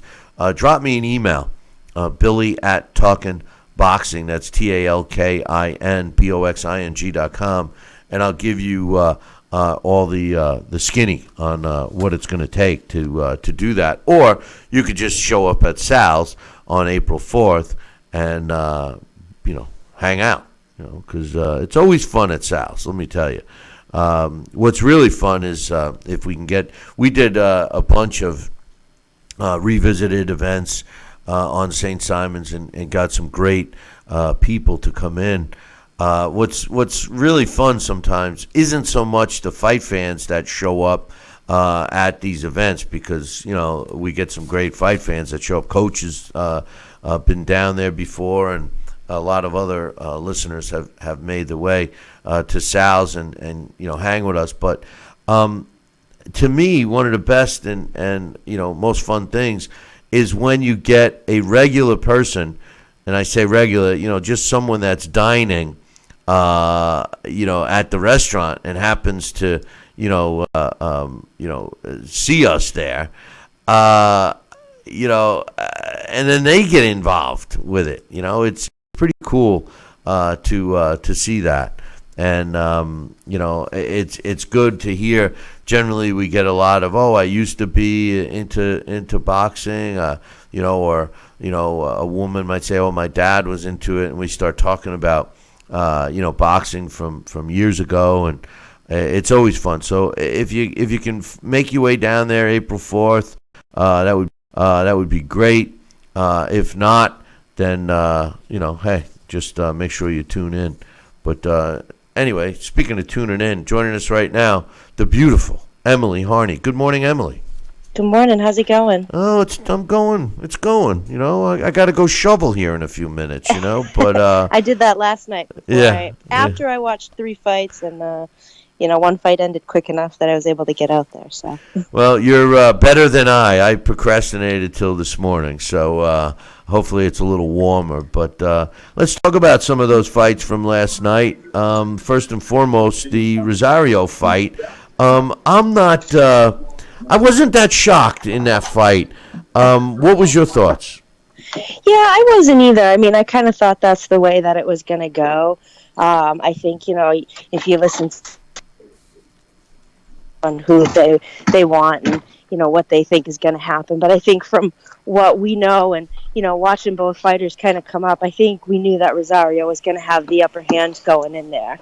But, sometimes we have to see things to prove it to others, to maybe be quiet a little bit.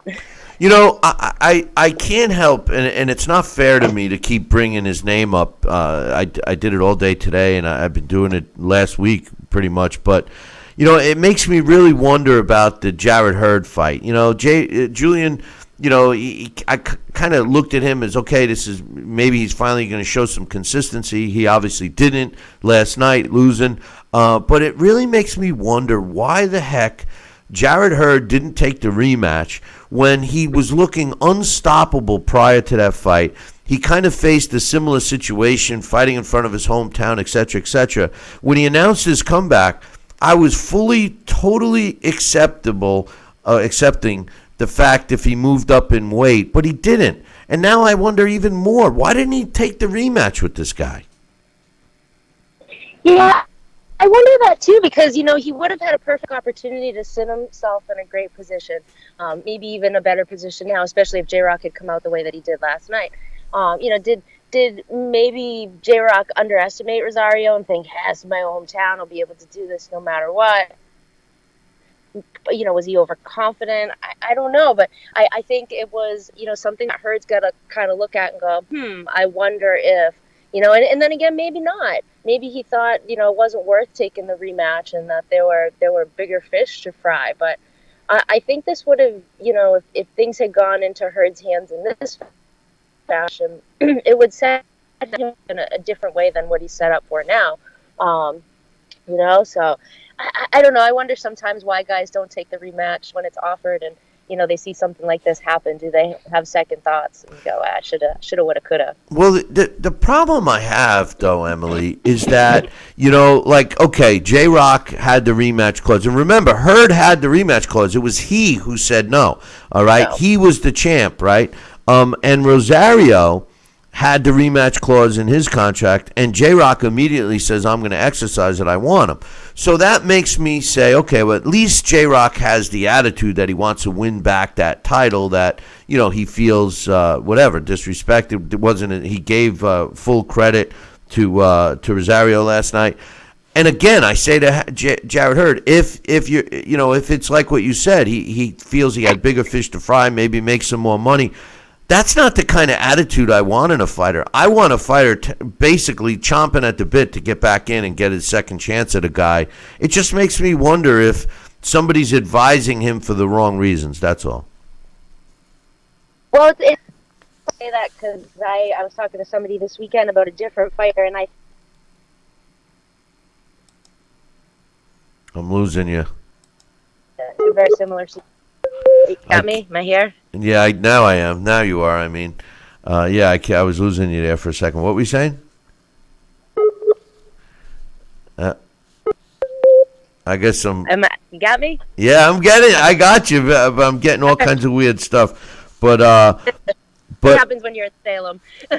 Yeah, that's right. I forgot about all them witches hanging around. No, you know what? I just think that, sometimes they maybe they hear something, they think something, or they think there's something else bigger on the horizon, and maybe they think that, taking the rematch isn't in their best interest. And I saw, like, probably within, an hour after that fight last night, a message, posted up from J-Rock saying, I know what I did. I know what I need to do to be back, and I will be back. And I find that interesting sometimes how quickly that comes from a fighter. I know when I fought, I knew exactly what I needed to do next time to win if I were to ever fight that girl again. And so I knew I wanted to do it again. So I think sometimes there is a little bit of time that guys have to fester for a bit to make that decision. But based on the loss last night, he knew right away. He was still hungry. He knew what he wanted. He knew what he needed to do. And, I think he's right. He will be back better than ever. Will he still fare the same? I mean, we don't know that until he actually gets in there with a guy like Rosario again, because Rosario capitalized on what he needed to, and that was a smart move on his end. We don't always see that on fighters, when they notice that a fighter's hurt, that there's opportunity to take advantage of that and not necessarily hurt them more, but at least get them into a position where the referee goes, okay, enough. And that's what we saw. Speaking of referees, I thought Benji Estevitas, who generally has, he does a great job. I thought he had a bad night. I keep saying on today's show that I think Julian I think that fight could have been stopped prior to when it was. Before he got flung to the canvas, and let's face it, he did, or he fell to the canvas, whatever the case was, he was getting pummeled against the ropes without responding, and Esteves wasn't anywhere to be found.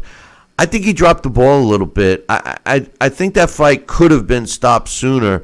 I thought that J-Rock was in some serious trouble. Am I being a little over the top, or what did you see? In New York, I think we would have seen it stop sooner. This was a little bit down the road in Philly, so you get a few extra seconds there, I think. I don't know. I don't know if he saw something that other people didn't, if he thought like J-Rock was going to be able to move himself out of the way and recover. But, based on how things had led up to that, I didn't think that he was going to fare well going forward. And Rosario understood that. He took advantage of that.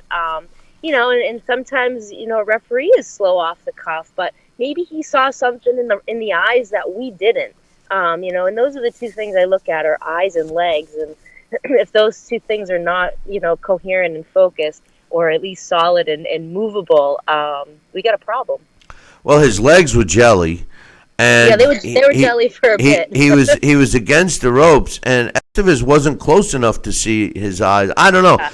It was totally, and you're 100% correct. In New York, somebody else would have been yelling at him to stop the fight. Dax made an interesting point this morning when he said that, he thought, he thought maybe that because Rosario wasn't as popular here, that Esteves kind of was thinking along the lines of giving, Julian an extra time, which brings me to say, well, a referee shouldn't be an analyst. He shouldn't be an analyst in the ring. He should be looking at the fighters and thinking safety regardless of who's who. I don't know. I thought he had an off night, and he's generally a good referee.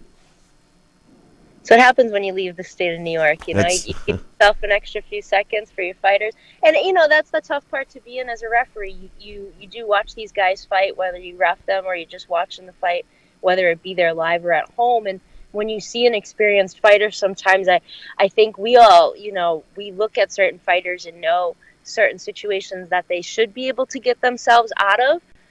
based on experience and what they have. And I think sometimes we want to give them the benefit of the doubt because you don't want to end it too early, and of course you don't want to end it too late. So it's like it's a crapshoot for sure, and that's one position I don't think I'd ever want in this game. No, you're damned if you do, damned if you don't. But the basic rule I've always heard, top referees say is, it's better to stop a fight too soon than too late. But Yeah. But speaking of referees, the other fight with Elder Alvarez knocked out Michael Seals in the 7th round at the Turning Stone. I was not there. I didn't make the trip. I usually try to go, but I didn't. A couple of things I noticed in that fight. First of all, Alvarez is not the same fighter. No disrespect to Seals, but he's not the caliber fighter I'm used to seeing Alvarez do well against. My other point was that referee, Dan Schiavone, was by far, I don't think he should ever be allowed to referee a fight again. He was one of these guys that was in the camera shot too much. Even when both fighters had free hands, he was jumping in the middle. He was, in my opinion, was in favor of Seals. He kept slapping Alvarez around, pushing him around, getting all disrespectful. I can't stand that, Emily. I think a referee should be in there to ref the job. It's fighter A versus fighter B. It's not fighter A versus fighter B featuring referee so-and-so. It just made me sick, and I think he ruined the win for Alvarez, in my opinion. I couldn't get past it. Am I overreacting? Well, I always say the best referees are the ones that you see at the beginning of the fight to, bring the two guys together, and then the end of the fight to hold the hand up, at least from a photo standpoint, because otherwise they're always in your way. I did think he was in the mix a lot more than he should have been last night, and Schiavone's usually a pretty solid referee. I've watched him for years, and he's definitely been in the mix with a lot of great fights. But I agree, it shouldn't be about the referee. It should be about the two fighters. You should be able to let them fight and not keep slapping them away. There was a lot of that. I didn't really think about that until you brought that up, but he was in the shot quite a bit last night. That can make a huge difference in a fight. But, I thought this fight was going to go the way that it was, from the get-go, and it ended the way that I kind of predicted it would. I thought maybe it would end a little sooner. But this card, for me, I was looking at more of the undercard. This was about, the guys that were on the undercard, the guys that were getting their first fights of the year with Top Rank and maybe new signees and what have you. Where this main event, it was some names, and I think that's the way maybe Top Rank looked at it too. Like, we got these two guys on top, people will tune in and what have you. We'll get some guys to slug. But really the ambiance of that card was on the undercard. And unfortunately, we don't always get to see the entire undercard with these fights. But, we go back again to the referee. I think this is the weekend of talking about referees and what we like and what we don't like. Every referee, I think, maybe has a night where they're too muddy in the fight, and maybe that's what it was with Schiavone. He was just too muddy in the fight, because I don't really see him in that type of mix-up, So I got to go for an off night on him too. Maybe it was just the referee's non-night across the board. Well, referees like him and Jack Reese, they have a tendency to try to make it about them, and it bothers me because it shouldn't be. And I agree with you 100%. When I see a good referee, he's introducing them in the beginning, he's raising the winner's hand at the end, and then when I'm talking about the great fight a week later, I can't even remember who refereed it. To me, right, that's a good referee because something didn't happen for me to remember who the referee was. And it's generally something bad. Either the fight was stopped too soon, too late. He deducted points when he should have. It's always something based on a performance, And all good referees have a bad night. Don't get me wrong. I think Harvey Dock is one of the better young referees, and occasionally he has a bad night, But when these guys like Schiavone, who comes out with that I'm in control attitude, it ruins the fight. It really does. And as a fighter, I want to make sure I don't want to complain about referees, but I want to make sure that I have a fair shake, and sometimes I don't know if we get that. Well, I think that's important to, bring up too, because I wonder how many fighters out that, you look at the judging, you look at who's going to be brought on as judges. We find out that beforehand. How many fighters really think about who is reffing me on this night? And I think about that a lot up in Massachusetts with, the caliber of refereeing that we have going on up here. We need some new young referees. There are some guys up here who, in their day were great. But now we're starting to watch them almost get trampled over by the fighter because they're not getting out of the way and they're making slow decisions or they're not making the right decision.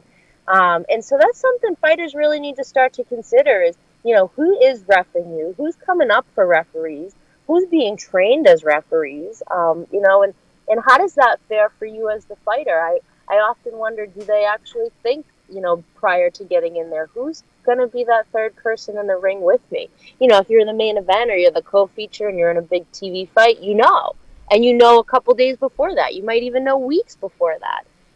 But when it comes to these smaller caliber fights, you don't know necessarily until he comes in to check you and read you the riot act or whatever it might be, So something that I think fighters really need to take a handle on. A lot of them are taking a much greater handle on their promotional contracts and their careers because they're realizing that, that's a big part of how do you become successful. It can't be sitting in somebody else's hands and not always your promoters for sure. But referees and judging is something that fighters, they got to look at. NFL players look at it. Your NBA players are looking at it. Why aren't fighters looking at it? Great points. And, I tell you something. You make a good point about young referees coming up. We need to increase that pool, and it always reminds me of referee I used to work with us when we had the gym, Ron Lipton. It bothers the hell out of him to see overweight and out of shape guys that are getting referee jobs, when he believes that being in shape is part of being a good referee, where you can move out of the way and do all the things and back up everything you just said. So, two more questions I got for you. One, Tyson Fury was in the news. They kicked off their press conference, Wilder and Fury, and Tyson Fury is now saying he's guaranteeing a second-round knockout. I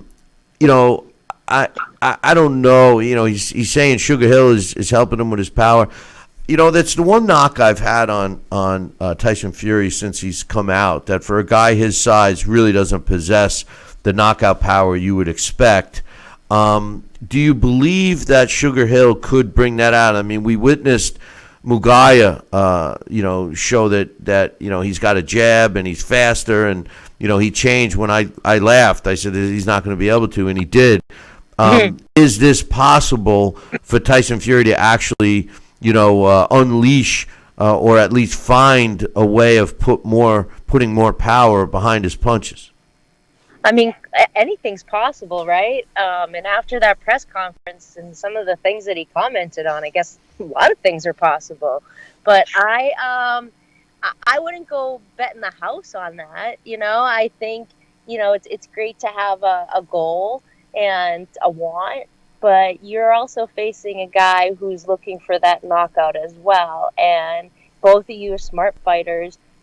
You fought each other before. And you have to, capitalize on really what the vibe is, I think, that night. And if the knockout is there, then we know Fury's going to go for it. But he can't be looking for that all night. He's got to go in there and he's got to box and he's got to do his job. And like you said, I think the last time we talked about this pickup where he left off. And if he can do that, he's going to have no problem. If he spends the night looking for the knockout, then we're just going to have two guys dancing with each other who, go in circles and, maybe hit each other once or twice every so often. And we know that Wilder's going to be looking for that knockout too. Wilder's not coming to try to go 12 rounds at all. So I just hope that both of these guys are able to kind of pick up where they left off and give us a good fight. I would love to see Tyson Fury take the victory here, but I just don't see a second round knockout coming his way. Well, that brings me to the second part of the question. Do you think this is Tyson Fury's way of ensuring that Deontay's going to come after him the way he wants him to? I mean, it could be, it could be that all that talk, and I mean, that's smart too on his part. And we know that from other fighters that being able to talk is part of the game. But if Deontay is, again, smart enough to know that he's got to have A, B, C, and D game plans, then, he's not going to anticipate that that's just going to be the only thing that Fury has up his sleeve. Both of these guys we know are smart fighters. They're not going to, cut any corners in this. They're going to go in there and train their butts off to get everything that they possibly can and be satisfied, hopefully, with an outcome. So I think both of them are going to be prepared any which way. I don't think it's, you're gonna knock me out in the second round. Great, I only need to train then for a 4-round fight. I think either way, you're going to get these guys that come in tip-top prime, A, B, C game plan ready, no doubt. Final last question. Danny Garcia is taking on Ivan Reddick this upcoming week. We'll be talking about that fight next week. I looked at these two fighters and broke down the fight. I don't know about you, but no disrespect to Ivan, I can't see him lasting much with Danny. Danny, realistically, and I never realized it till I had it in front of me in black and white. For the last 10 years, the last decade, he's 20 wins and 2 losses against arguably the best opposition that he could find in the welterweight and junior welterweight division. No disrespect to Reddick, but I just don't see him as the same class fighter against Danny Garcia. Yeah, I think he'd have to get really lucky, and it's unfortunate. I mean, he's in a great position, to get, if he could get really lucky, and it would catapult him up. But I just don't see that happening. I mean, Danny Garcia has fought the top notch, and it's amazing that it's been 10 years. It doesn't feel like it's been that long, and he still looks the same. But if this is a unfortunately kind of keep busy fight for him, keep his feet wet, get his first fight of the year and see where things take him from there type of deal. That's what I'm kind of looking at it for Garcia as, and I don't disrespect Reddick for that in any fashion, because you're getting in there with a world-class fighter and you're taking an opportunity, taking a chance, and again, anything can happen. I just don't see it going Reddick's way at all. I tell you, for you to say that he looks the same in the last 10 years, I know I don't. Jeez, I was watching some of the older shows we've done on the TV channel. I flip through at different times. I see different episodes, and man, just 5-6 years ago, I looked totally different. It's catching up with me quick, Em. It really is. But I wish I was Danny Garcia. I'll tell you that. But anyway, listen. Stop using those Snapchat filters, Billy C. Maybe, I'm gonna have to. I should look into that. I need all the help I can get. But anyway, listen. We'll look forward to you next week. We'll be talking about the post Garcia Reddick fight and whatever else comes our way, man. Sounds good, guys. Have a great week. All right, take care. That's boxing's best photographer, Emily Harney, giving us her thoughts on the fights. So listen, next week we will be talking about the Danny Garcia Ivan Reddick fight as soon as it's over. So I just want to remind you guys, make sure you make plans for April 4th. Make sure you get a bottle of Kenny Bear's, either their new product, their all-purpose seasoning salt, or their Cajun mix. And, of course, the Kenny Bear's barbecue rub, which I put on everything. Go to southerngourmetspice.com. And for everyone else, make sure you tune in next week. Same bat time, same bat channel. Until then, I'll leave you with this. Ciao, baby.